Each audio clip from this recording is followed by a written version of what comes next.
We are here with Mongo. His floor, the basement floor, a little bit more hidden, but beautiful range of works.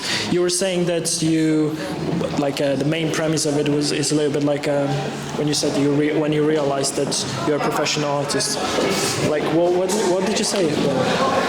Well, this exhibition, there's no real theme. It's more a demonstration of my work. So I've taken more of a satirical approach. Satirical. I'll say that. So the professional artist is a bit of a joke because. Could you show it off? Could you show off the professional artist? No, yeah. Most people don't really describe themselves as a professional artist. When you're an artist, you're just an artist. So the professional part's just a bit of a joke. Yeah, it's quite weird, right? Yeah. Like you need to call yourself at some point like I'm a fucking artist. Yeah, like, exactly. And then you go around and it's like, yeah, everyone is an artist. Yeah, exactly. What up, Daniel? I probably started this collection like about 6 months ago, 7-8 months ago.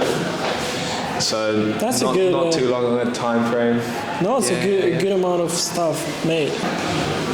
That's it. Well, you put to my light though. Mr. Paul, it's me. Yeah, we got the whole gang here. Not quite the whole gang. So what is this piece about? About the gang. These gentlemen here are part of a collective called Mind the Gap. Put on techno rave sort of events. So it's a tribute piece to these men here.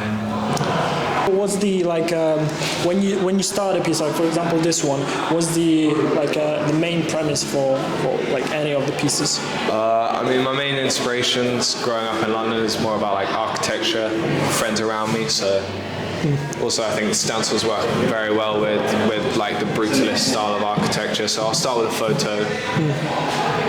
Do like the stencil digitally and then print it out and cut it out by hand, spray it onto. How you combine them? Like is it combined in pieces? Yeah, I print off. It's all like A4 pieces of paper all stuck together. Oh, you need to get like a big. Yeah, I need a big printer. It's a pain. This one. This is like the same stencil. Same stencil. Oh, okay.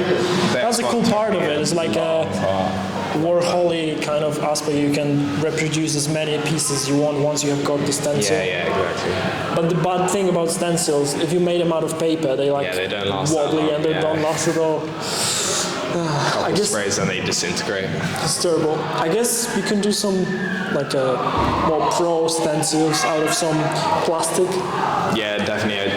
In the future, if I ever get like the equipment, could definitely make them like laser cut them out of plastic or something eventually. Yeah, the laser cutting should be cool. But I do quite like the hand cut element of it. Yeah. So it gives it a bit more character. Do you record the process of making them? Not really. I should though. You should, because at least then you have the history of it. Like now they're gone. Yeah. You know, at least you've got some. I mean, you could be incorporated to some of your future works. Yeah, definitely. I've kept a few, but not enough. Cool. What is this piece about, man? This piece is a self-portrait of me as a skinny man myself. I've sometimes questioned my appearance, thought maybe I want to be a bit musclier or whatever, but I'm fine with that now. So it's just like growing up, having self-doubt, as the title is. Yeah. Like looking at yourself, the mirror.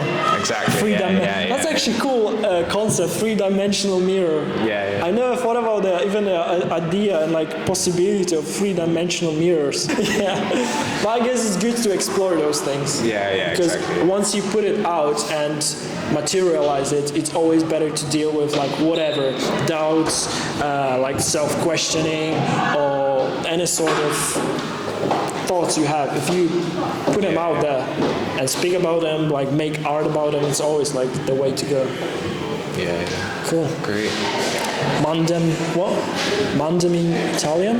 What does that mean even? So, mandem is a word describing a group of friends, essentially. Bit of a slang term. Okay. So, because it's a slang term, mandem doesn't have a translation in Italian. So, for that reason, I literally named it mandem in Italian.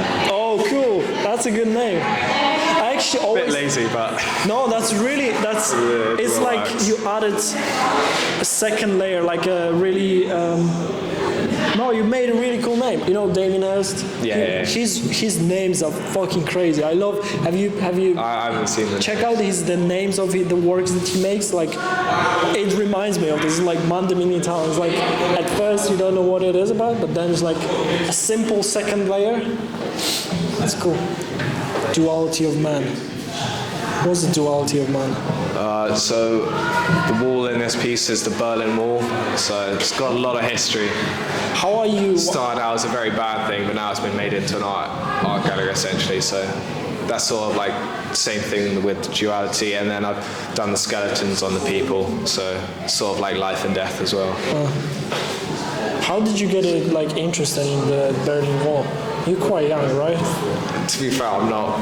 I mean, obviously I've learnt about it. I learnt about it a bit in like history class and stuff, but we just happened to be in Berlin this summer, traveling around Europe. And of course, when you're in Berlin, you gotta go visit the Berlin Wall. Yeah, So. I actually never seen it, but I assume now it's probably covered in art. Yeah. They've kept like a certain length of it. It's just all covered in art, which is pretty cool. Art transcends like history so much. Like, Yeah, connects. 100%.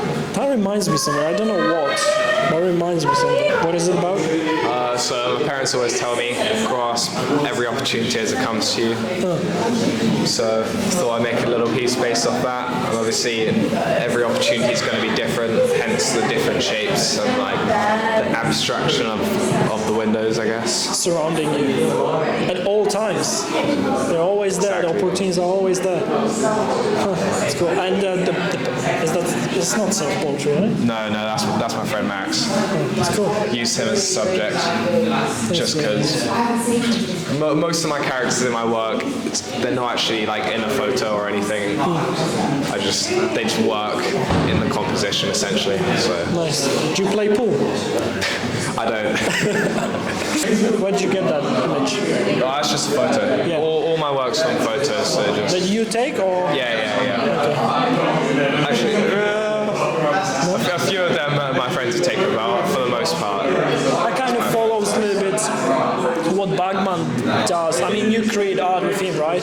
Yeah. I really like how intertwined your practices are. And you embrace the collaboration aspect. No, yeah, I'm definitely grateful to have another friend who's doing the same thing because bounce off each other, get inspiration from each other. It's good because if he wasn't doing what he was doing, I don't think I'd be doing what I'd be doing. Seriously? Yeah. That's so cool to have someone like that. Take a lot of inspiration from my friends, I guess. That's what friends are for. Exactly. Inspiration. This one is pretty cool. There's no real message or anything behind this. I just happen to have two like old canvases. Are they canvases? Yeah. I thought it was wood. That's actually. They're very small, thin canvases, but yeah.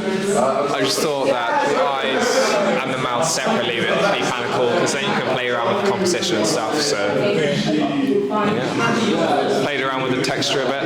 Yeah, the texture came out really cool. I thought it was chipboard. No, yeah, I'd sprayed the background. So I sprayed the background of like the orange one black, and then sprayed the orange over it, and then I go in with like a piece of paper or anything when the orange was wet, just slapped it on there and just scraped it around to create the texture. It's one of the best textures I think out of my collection of work so This far. one? Yeah. Yeah. The texture, not the piece though. The texture itself. No, one of my favorites. It's super cool. Thanks for organizing. Thanks for coming down. Cheers.